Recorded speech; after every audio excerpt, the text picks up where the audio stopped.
Welcome to the company newsflash of Traktionssysteme Austria.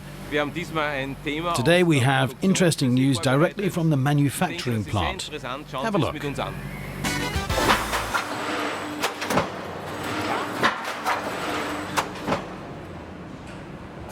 Hello, Joseph.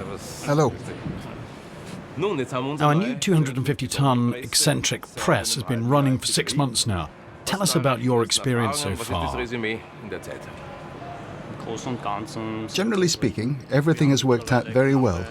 We've been stamping 1.1 million circular sheet metal blanks by now. The quality is great.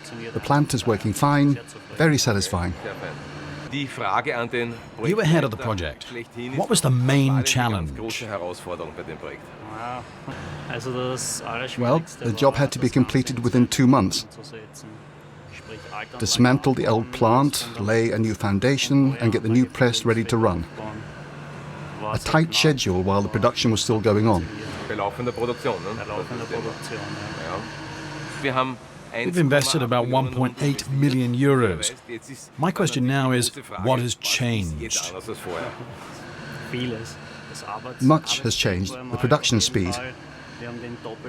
We now have twice the output as standard and can speed up to factor 3 if necessary.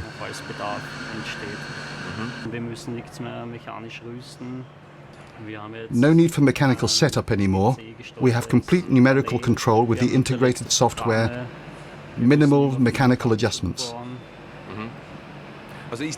You mean the expectations could be met so far? Yes. Great. I wish all of us, especially you and the colleagues at the press, that the success will continue. Bye. Bye.